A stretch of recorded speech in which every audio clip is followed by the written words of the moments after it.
Hello everyone, मी प्रतीक्षा.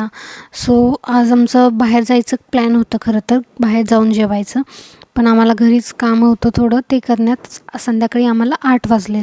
त्यानंतर मग काय करणार जेवण हे प्लॅन करत करत मग मला एक आयडिया सुचली. माझी मम्मी लहानपणी मला बटाट्याची भाजी आणि भाकरी टिफिनला द्यायची बऱ्याच वेळा जेव्हा घाई असायची. मग मी पटकन बटाटे चिरून घेतले, वॉश करून घेतले आणि साईड बाय साईड 2 भाकरीचं कणिक पीठ मळण्यासाठी ठेवलं. मी त्यात डेली थोडंसं गरम पाणी टाकते, भाकरी थोडं चिकट पीठ होऊन चांगल्या होतात. आणि मग मी पटकन इकडच्या साईडला 2 भाकरी करून घेतल्या. तोपर्यंत बटाटा मी भिजत घातलेला, म्हणजे धुवायला ठेवलेला. अशा मी भाकरी केल्या आहेत पटकन मस्तपैकी. आणि मी आय थिंक 5th या 6thला होते तेव्हापासून मला भाकरी येतात. मी मस्तपैकी भाकरी केल्या आमच्या दोघांसाठी मस्त. आणि मग त्यानंतर मी लगेच त्याच तव्यामध्ये बटाटा टाकला. बटाटा एकदम बारीक कट करून घ्यायचा, त्यामध्ये मीठ टाकायचं, थोडीशी चटणी टाकायची.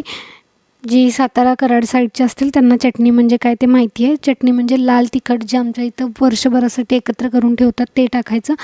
आणि एकदम क्रिस्पी असा बटाटा आणि त्यासोबत भाकरी, असं हे सगळं प्लॅन होतं माझं आजचं. आणि जेवण इतकं छान झालेलं की म्हणजे बटाटा खूपच छान झालेला. आणि त्यासोबत शेंगदाण्याची चटणी घेतलेली आम्ही तोंडी लावायला. मस्तपैकी जेवण केलं. त्यानंतर आज सुट्टी होती तरी पण नॉनव्हेज खाल्ला नाही. ह्याचं तर दुःख वेगळंच होतं, पण बटाटा पण नॉनव्हेजला मागे सारत होता, एवढा छान झालेला. आणि कशी वाटली माझी भाकरी वगैरे ते सगळं कमेंटमध्ये सांगा. आणि अजून एक की लेडीचं किती पण म्हणजे काम उरकलं असू दे, पण तिला ते किचन कट्टा पुसणं म्हणजे तव्यावरती भाकरी आहे तरी पण मी साईड बाय साईड ते पुसून घेत आहे. ह्यातच मला एवढं हसू आलं व्हिडिओ एडिट करताना की मी एवढं तव्याने भाजेल तरी मध्येच ते सगळं टाकत आहे. याचं मला खरंच हसायला आलं. मग त्यानंतर पटकन इकडे मी बटाटा टाकत आहे. आणि अजून चॅनलला सबस्क्राईब करा, कमेंट करा, लाईक करा. तुम्हाला ही रेसिपी कशी वाटली ते पण मला सांगा. अजून काही तुम्ही मला व्हिडिओज बघायला आवडत असतील ते पण मला कमेंट सेक्शनमध्ये सांगा. Thank you for watching.